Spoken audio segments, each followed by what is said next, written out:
Un mēs varam sākt. Sveiciens visiem! Sveiki!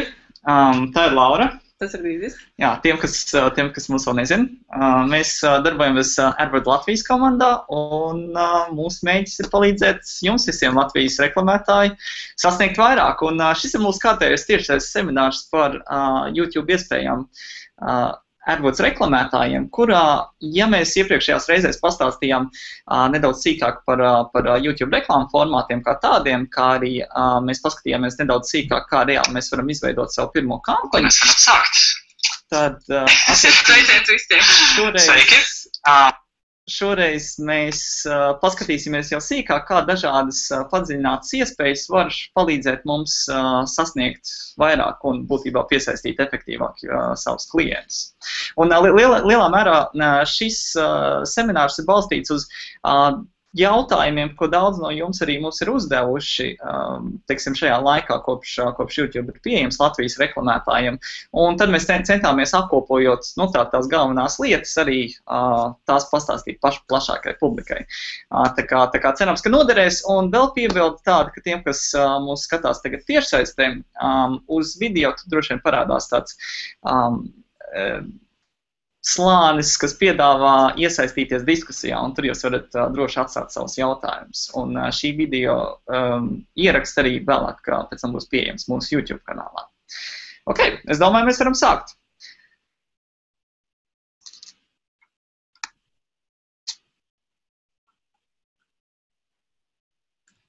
Jā, tātad šīs dienas plāns, pavisam ātri iziesim cauri.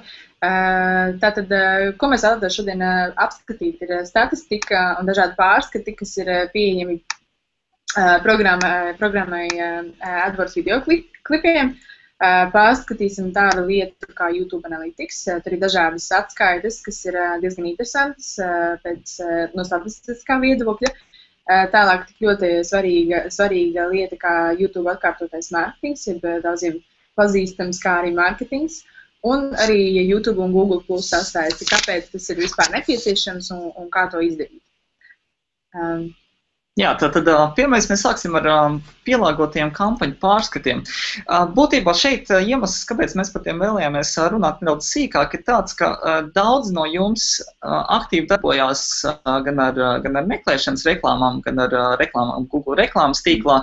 Un tādā ziņā, tā ir tā komforta zona, kurā mēs atrodamies. Kamēr sākot darboties ar reklāmām YouTube, parādās vairāk jauni metriki, kas iespējams iepriekš nav bijuši pazīstami. Un tādā ziņā strādājot gan ar individuālajiem klientiem, gan ar aģentūrām, mēs redzam, ka ir tie jautājumi, kas atkārtojās un kas varbūt līdz galam nav skaidri. Un tad mēs vēlējāmies arī šādā veidā paskatīties, varbūt tos galvenos metrikus, kas mūsuprāt varbūt ļoti noderīgi, lai novērtētu savu YouTube kampaņu efektivitāti un saprastu darbību un attiecīgi tālāk viņus optimizētu. Pirmais no tiem ir par seansiem. Tātad seansi, impressions, tiem, kas ir pieraduši izmantot savus kontus angļu valodā, tas tātad būtībā norāda to, cik bieži tātad konkrētā reklāma ir redzēta. Ja tas pieņemsim būtu meklēšanas vai reklāmas tīkla reklāmās. Gadījumā YouTube ir tā, ka šī seansu sadaļa un metriks kā tāds dalās divās kategorijās. Tātad viens ir sīka tēlu seans, jeb thumbnails. Tātad šīs ir tās reklāmas mazās bildītes, kas var parādīties, pieņemsim, meklēšanas sadaļā iekš YouTube vai dažās citās vietās, kur tātad parādās viens kadrs no jūsu video un tātad tas lietotāji tātad piesaista. Un otrs iedalījums seansiem ir videoklipu seansi. Un tas jau nozīmē to, ka gadījumos, kad mēs izmantojam klipā ievedot, jeb in-stream reklāmu, tas nozīmē to, cik reizes tātad šī reklāma ir sākusi spēlēt. Tātad neobligāti nozīmē jau to, ka lietotājs viņu noskatījies, bet tātad cik reizes ir viņa parādīta. Tā kā par seansiem galvenais tas elements tajā ir tas, ka tas ļauj saprast, tātad, cik bieži mana reklāma ir tikusi parādīta, vai no sīka tēla, vai no videoklipa. formātā. Ejot tālāk, skatījuma līmenis ir būtisks rādītājs tam, ka tas būtībā ļauj redzēt to, ka kāds ir tas koeficients, kad mūsu skatījuma skaits tiek izdalīts ar tās parādīšanās reižu skaitu. Un būtībā līdzīgi kā, pieņemsim, meklēšanas reklāmā mums ir vidējais klikšķu skaits, tad šeit ir skatījuma skaits. Jeb tātad, ir visi parādījumi, cik tad procentāli reizēs no tām pēc tam lietotājs tālāk ir konkrēto reklāmu skatījies. Ko es gribētu vēl pieminēt šeit ir, kad ļoti svarīgi, ko mēs jau minējām iepriekšējos tiešsaistes semināros par to, kā tiek reklāmas, kā tiek rēķināts, tātad tas maksa tiek par skatījumu, tātad cost per view. CPV, tad tas būs tas diezgan svarīgais mērījums, ko jūs skatīsieties, un jo augstāk tas, protams, ir, jo labāk kampaņai veicas. Tieši tā. Un runājot par to, kā mēs cenšamies saprast, vai mūsu potenciālie klienti, kuriem mēs rādām savas reklāmas, kā viņi teiksim, skatās mūsu reklāmas. Ļoti interesants un noderīgs rādītājs ir videoklipu atskaņošanas līmenis.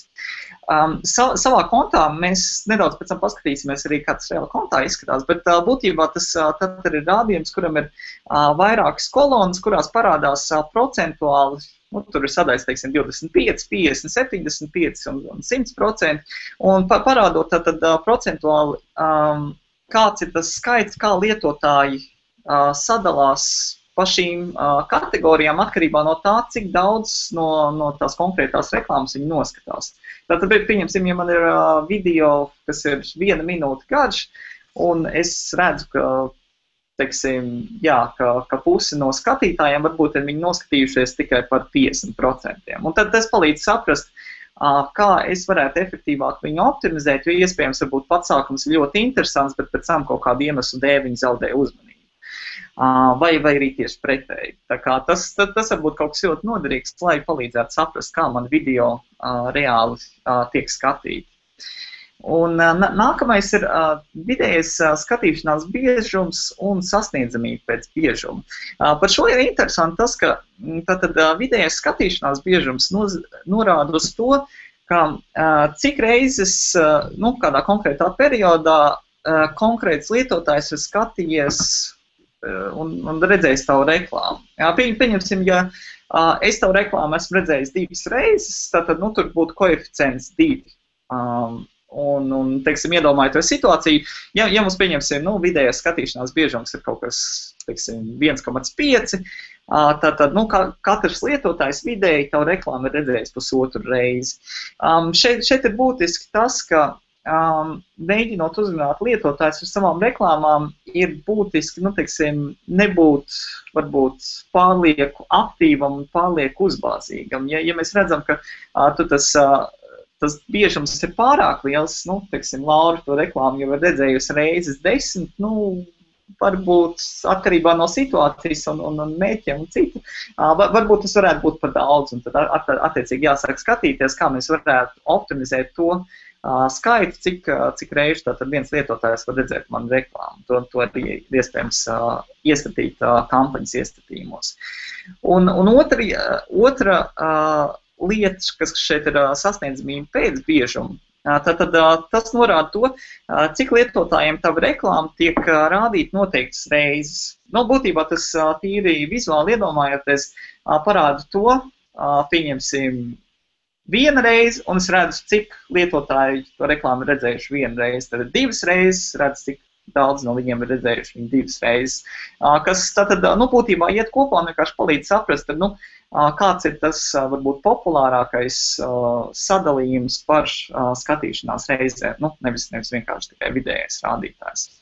Tā kā tas ir noteikti būtiski, lai es palīdzētu saprast, cik un kādā veidā optimizēt savu reklāmu biežumu un sasniedzamību.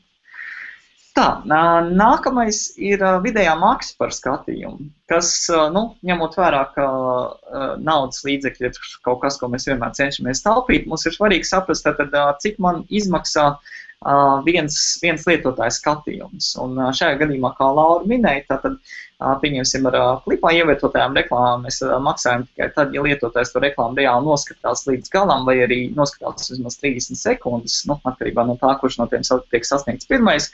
Un tātad mēs varam redzēt, cik viens šāds skatījums ir mums izmaksājis. Un visbeidzot, nopelnītie skatījumi. Manuprāt, šis ir arī ļoti interesants un noderīgs rādījums tiem, kuri cenšas veicināt savu YouTube kanāla popularitāti un veicināt arī citu video popularitāti savā kanālā. Būtībā tātad tas norāda uz to, ka, ja pieņemsim, kāds lietotājs noskatās man video reklāmu un 7 dienu laikā kopš šīs noskatīšanās aiziet uz manu kanālu un noskatās vienu vai vairākus video no tā paša kanāla.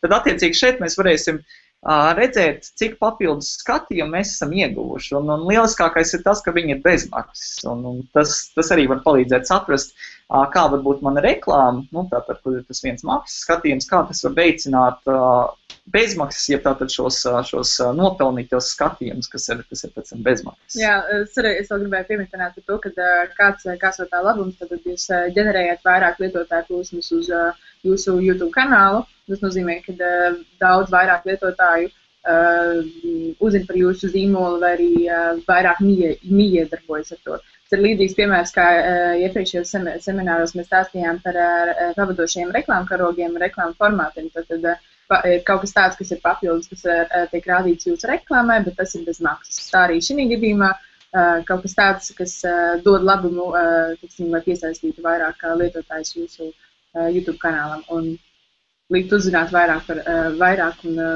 par jūsu zīmolu kā tādu. Un tas ir lieliski no tās puses, ka, ja tas ir bez maksas, tad to nevar neizmantot. Kāpēc nē? Jā, kāpēc nē? Okay, mēs varētu paskatīties varbūt jau konkrētāk, kā tas izskatās kontā.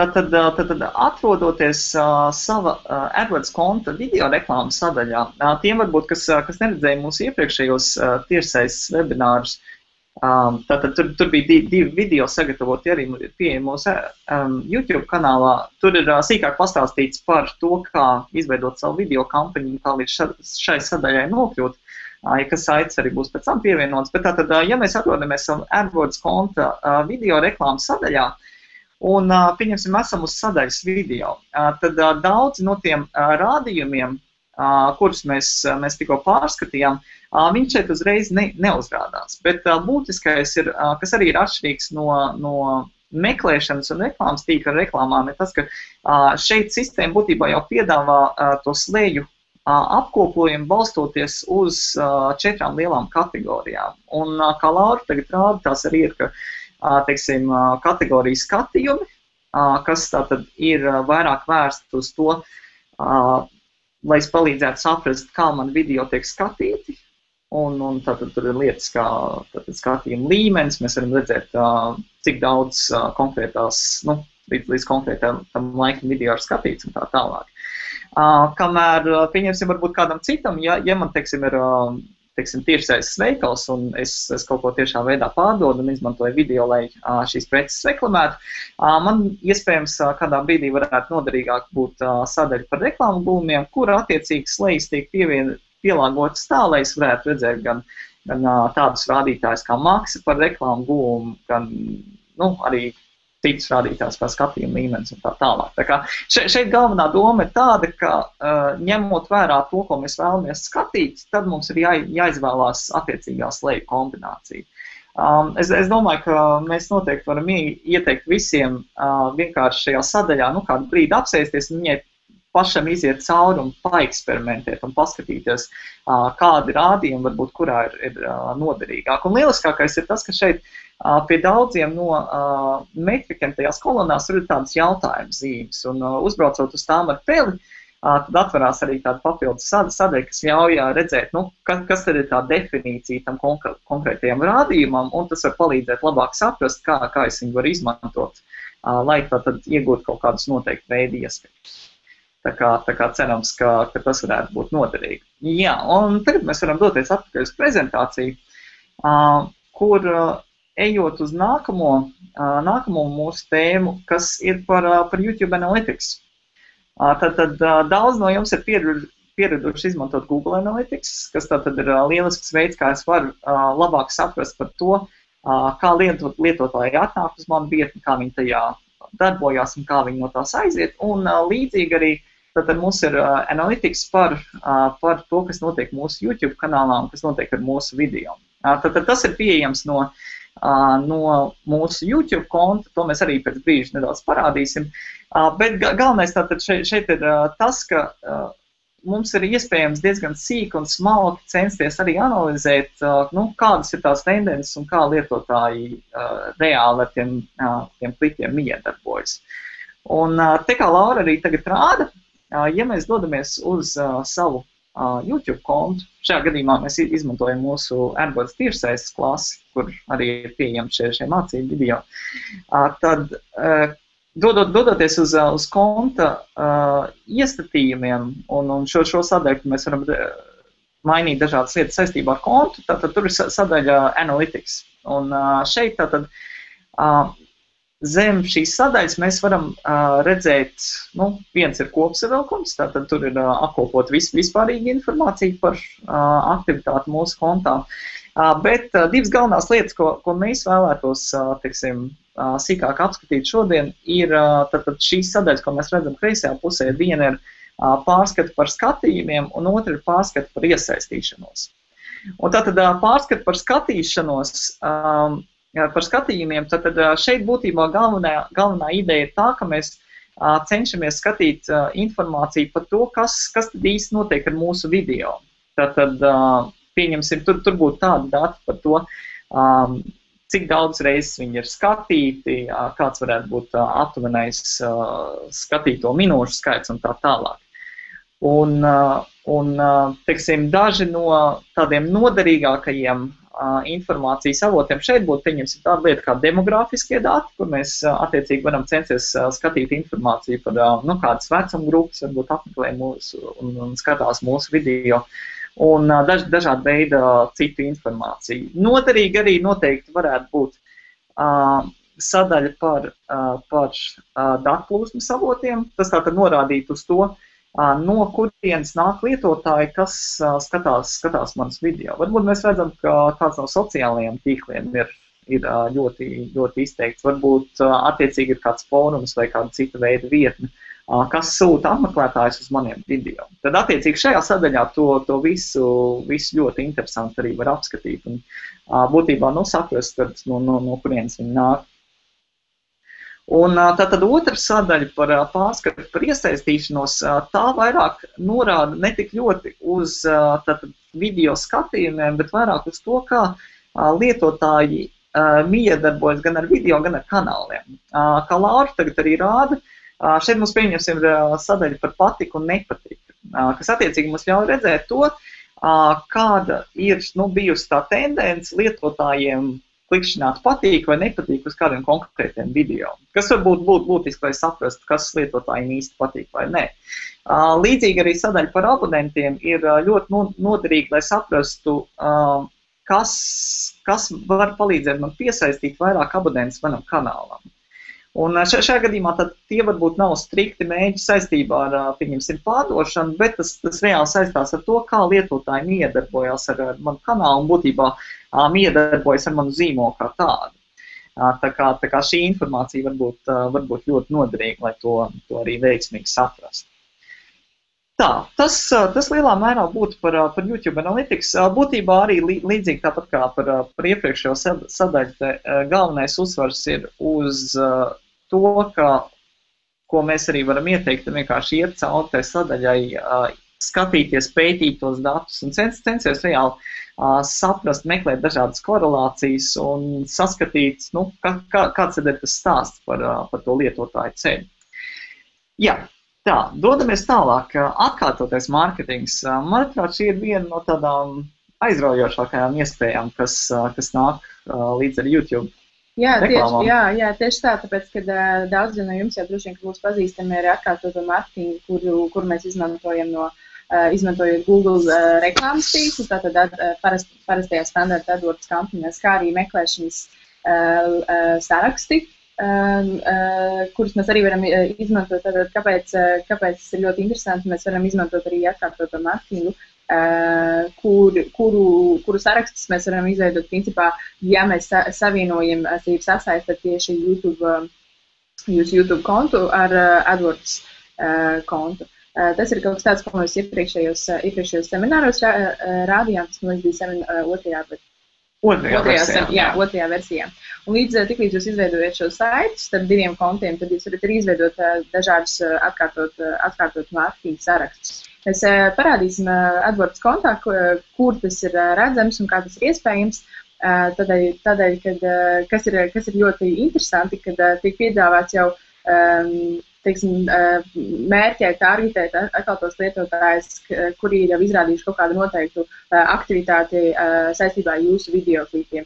Vai nu kādam ir paticis jūsu videoklips, vai kādam nav paticis jūsu videoklips un tā tālāk. Tātad, kā es minēju, jūs varat uzkrāt sarakstu lietotājiem, kuri skatās un, principā, izmantot viņu iesaistīšanos ar tavām reklāmām savā labā.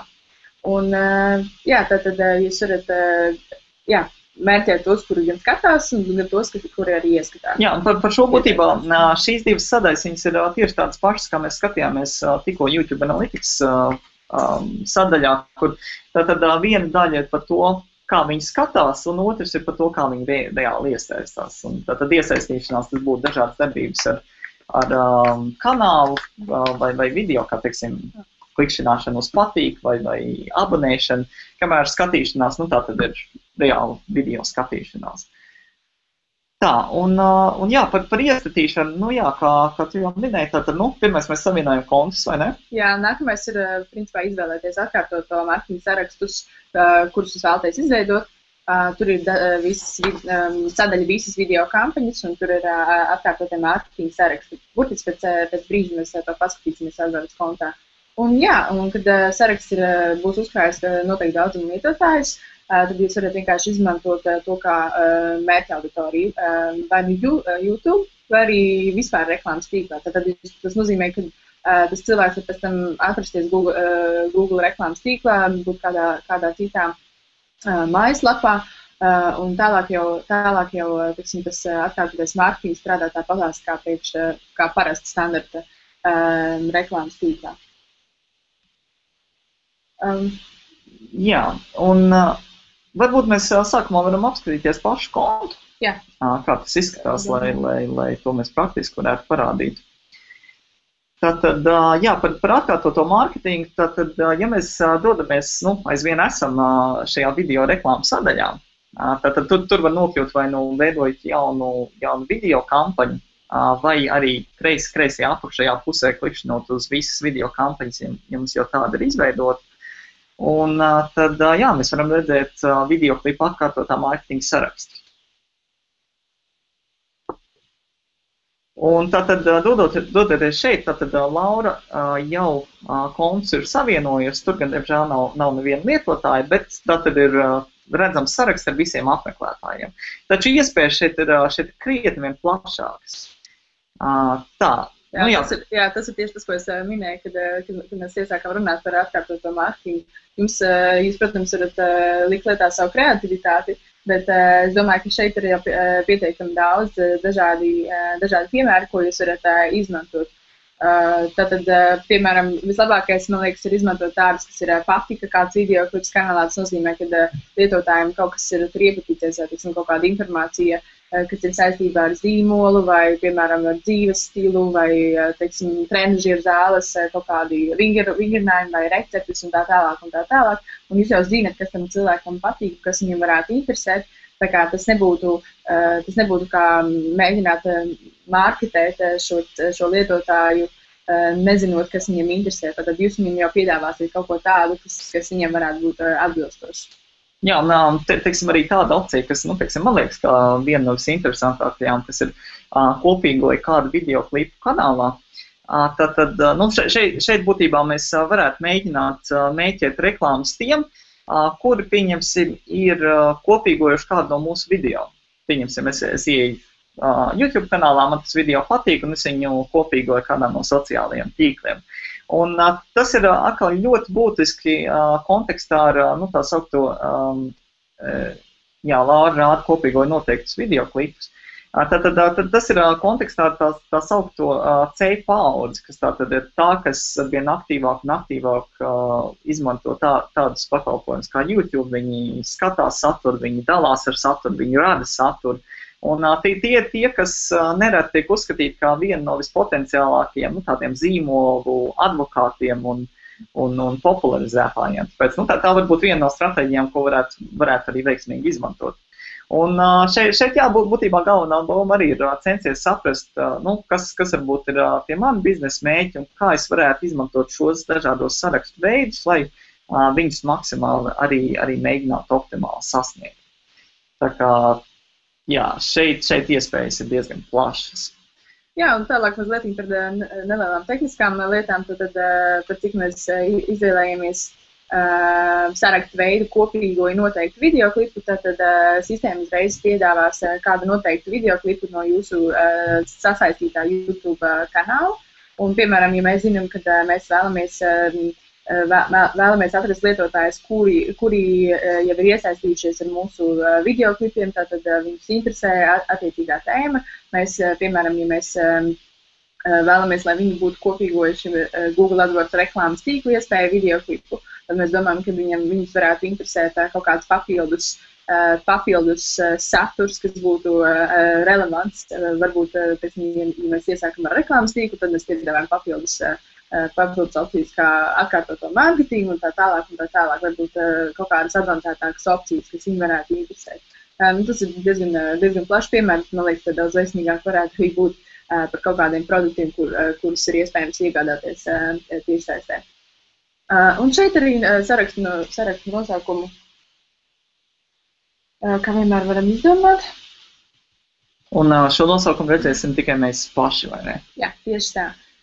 Tātad jūs varat arī izvēlēties dalības ilgumu, tātad cik ilgu lietotājā sīpels, ja tā saucamais cookie atrodas sarakstā, ja lietotājs neveic nekādas atkārtotas darbības ar šo videoklipu. Viņš neskatās nekādas videoklipus jūsu kanālā, vai neskatās, piemēram, šo videoklipu. Un kāds būtu tavs ieteikums?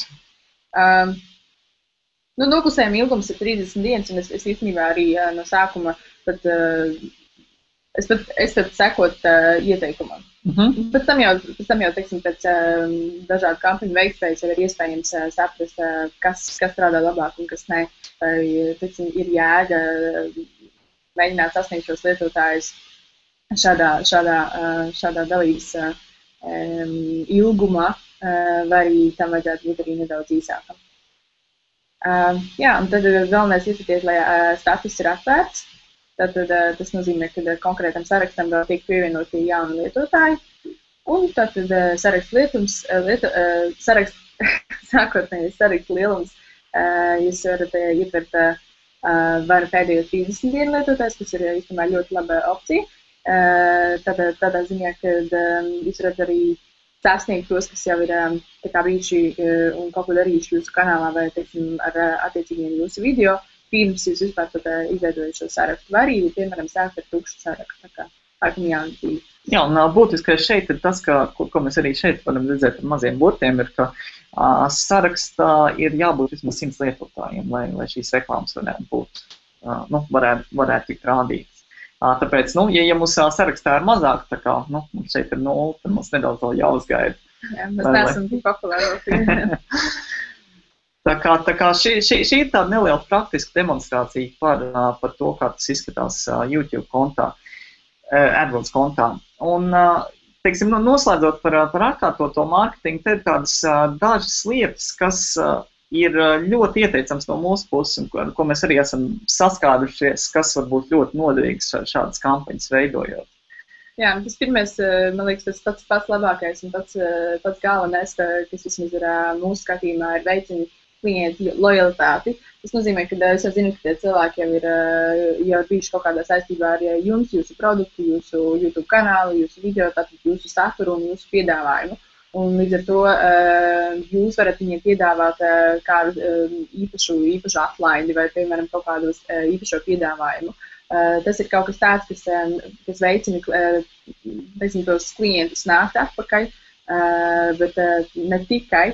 Tas arī nozīmē to, ka bieži vien viņi ir daudz lojālāki jūsu zīmolam, jūsu kompānijai. Jā, un pavisam līdzīgu domu mēs veiksmīgi arī varam piedāvāt papildus produktus jau esošajiem klientiem. Piemēram, ja tātad mums ir, teiksim, tiešais veikals, kurā lietotājs, pieņemsim, jā, nu šajā gadījumā meklē digitālo kameru, bet tikpat labi, ja tie varētu būt kaut vai svari, tad mēs varētu mēģināt rādīt viņiem reklāmas, balstoties uz video klipiem, ko mēs esam rādījuši, un varbūt piedāvāt, nu, kas cimdus svarcelšanai. Jā, cimdus, tā varētu būt laba ideja. Bet, nu, būtībā tā ka, ja tad lietotājs izrādīs interesi par vienu produktu, mēs viņam varam piedāvāt kādu citu no saviem produktiem. Un tādā ziņā mēģināt sasniegt lielāku labumu. Par nākamo būtiski arī ir tas, ka ņemot vērā, kā mēs skatījāmies, ka mums ir iespēja izveidot atkārtotā mārketinga sarakstu, balstoties uz konkrētu video skatījumu, nereti reklamētāji izveido būtībā kā video sēriju. Pieņemsim par kādu no produktiem, kur varbūt viens video ir, teiksim, iepazīšanās, otrs varētu būt nu, jau pakāpeniskāk un padziļinātāk iešana konkrētās produktu īpašībās. Un teiksim, tālāk jau dodoties par kaut kādām specifiskām lietojuma kategorijām vai kaut ko tādu. Būtībā atkārtoties mārketings mums atļauj veidot savas kampaņas tā, ka mums ir saraksts, kur ir redzams tātad tie lietotāji, kas noskatījušies pirmo video, mēs viņiem rādam reklāmas ar otro video. Un tieši tāpat tiem, kas ir noskatījušies otro, mēs viņiem rādam ar trešo. Un tas ļauj būtībā tātad, nu, izveidot to pakāpenisko stāstu un censties viņiem tātad efektīvi viņu arī piedāvāt. Jā, un kā pie kampaņu izveidas ir iespējams dažādi mērķa auditorijas atlases kritēriji. To jau mēs arī esam minējuši iepriekš, bet tātad ir iespējams mērķēt šos lietotājus pēc interesēm, kontekstuāli un tā tālāk. Ko būtu svarīgi atcerēties, kad, ja jūs mēģināt kombinēt šos mērķa auditorijas atlases kritērijus, tad dariet to ļoti uzmanīgi. Jo, piemēram, ja jūs vēlēsieties sakombinēt vairākus atlases kritērijus un izvēlēties, lai tie visi sakrīt, tas nozīmē to, ka tas var diezgan spēcīgi samazināt jūsu sasniedzamību. Jo pieņemsim, ja cilvēku interesē svarcelšana un jūs vēlaties viņu sasniegt brīdī, kad viņš skatās kaut kādu kontekstu, kas ir varbūt, nezinu, par kūkām, nu, tad, teiksim, jo vairāk šos mērķa auditorijas atlases kritērijus jūs savienosiet kopā, jo mazāk atradīsies tādi cilvēki, kuri būtu sakombinējumi ar dažiem šiem kritērijiem. Tādēļ tas ir kaut kas tāds, kam vajadzētu tiešām rūpīgi pievērst uzmanību. Tā kā cerams, ka tie padomi noderēs. Un pats pēdējais, ko mēs arī gribētu pavisam īsumā paskatīties, ir par to, ka YouTube ļoti ērti var savienot ar Google+. Tātad, ja mums ir uzņēmuma Google+ lapa, mēs viņu varam savienot ar YouTube. To var darīt savu YouTube kontu iestatījumos un dodoties uz kopsavilkumu, tur vajadzētu redzēt sadaļu. Un tātad, kas atļauj sasaistīt kontu ar Google+ kontu. Iegūms ir tāds, ka būtībā tas nu, no vienas puses, gan tātad nodrošina šo sasaisti, ka pieņemsim lietotājs, kas ienāk Google+, var redzēt to, ka mums ir arī YouTube konts un teiksim, pāriet uz to, vai arī teiksim, tieši pretēji. Un arī tas, ka tīri vizuālā noformējuma ziņā tas ir samērā saistoši, teiksim, nosaukums var būt viens un tāds pats, tāpat arī vizuālais noformējums var būt viens un tāds pats, un tādā ziņā tas palīdz radīt to sasaistes iespēju, un tādā ziņā, ja mums ir interesanti video un lietotājiem tātad viņi liekas noderīgi, tad viņš ļoti iespējams varētu gribēt pierakstīties manai Google+ lapai, kur tātad es viņus arī varu periodiski publicēt. Un, jā, tad tā galvenā doma ir uzturēt un būtībā iegūt to dialogu ar savu potenciālo klientu. Tā kā tas lielā mērā arī ir viss, ko mēs vēlējāmies